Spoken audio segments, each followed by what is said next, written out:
રાજકોટ મહાનગરપાલિકાની ચૂંટણીને લઈને મોટા સમાચાર છે। કોંગ્રેસે કેટલાક ઉમેદવારોને અજ્ઞાત સ્થળે મોકલ્યા। નવા અને પ્રથમ વખત ચૂંટણી લડતા ઉમેદવારોને અજ્ઞાત સ્થળે લઈને જવામાં આવ્યા। 45 થી વધુ ઉમેદવારને અજ્ઞાત સ્થળે લઈ જવામાં આવ્યાની જાણકારી મળી છે। ઉમેદવારોને અજ્ઞાત સ્થળે લઈ જવાતા કોંગ્રેસ સામે સવાલ ઉઠ્યા છે। ઉમેદવારો સેટિંગ કરી ફોર્મ પરત ન ખેંચે શું તે હેતુથી તેમને લઈ જવાયા? શું કોંગ્રેસને ઉમેદવાર તૂટવાનો ડર છે કે પછી બીજો કોઈ હેતુ? તેને લઈને પણ સવાલ થઈ રહ્યા છે। અમારી સાથે જોડાયા છે સંવાદદાતા ગૌતમ ભેડા। ગૌતમ, કોંગ્રેસે ઉમેદવારોને અજ્ઞાત સ્થળે મોકલ્યા છે। ઉમેદવારોના અજ્ઞાતવાસ પાછળ આખરે શું ક્યાસ કાઢવો?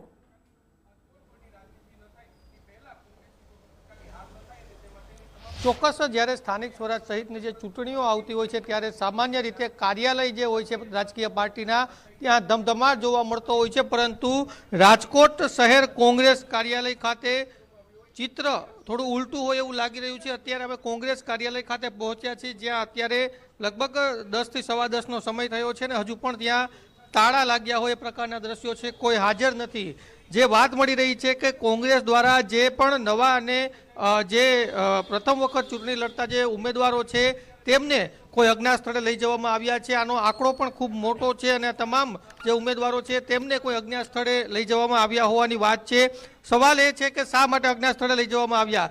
કદાચ ભૂતકાળમાં જે પરિસ્થિતિઓનું નિર્માણ થયું એટલે કદાચ કોંગ્રેસ પાર્ટીને ડર છે કે તેમના જે ઉમેદવારો છે તે પોતાનું ફોર્મ છે તે પરત ન ખેંચે, તેને લઈને કદાચ આ જે ઉમેદવારો છે તેમને કોઈ અજ્ઞાત સ્થળે લઈ જવામાં આવ્યા છે। સામાન્ય રીતે વિધાનસભા જેવી ચૂંટણીઓ હોય, રાજ્યસભાની ચૂંટણી હોય ત્યારે આ પ્રકારનો માહોલ જોવા મળતો હોય છે, પરંતુ મહાનગરપાલિકાની ચૂંટણીની અંદર કદાચ પ્રથમ એવી ઘટના હશે કે જેમાં ઉમેદવારો છે તેમને અજ્ઞાત સ્થળે લઈ જવામાં આવ્યા હોય। જે 72 સીટ છે તેમાં કોંગ્રેસના ઉમેદવારો છે તે ચૂંટણી લડી રહ્યા છે, તેમાંથી મોટાભાગના જે ઉમેદવારો છે તેમને કોઈ અજ્ઞાત સ્થળે લઈ જવામાં આવ્યા છે। ને અત્યારે જે કાર્યાલય છે એના હું આપને દ્રશ્યો છે તે બતાવી રહ્યો છું। અત્યારે કાર્યાલય પણ બંધ હાલતની અંદર છે। અહીંયા પ્રમુખથી લઈને કોઈ પણ કાર્યકર કે નેતાઓ છે તે હાજર નથી।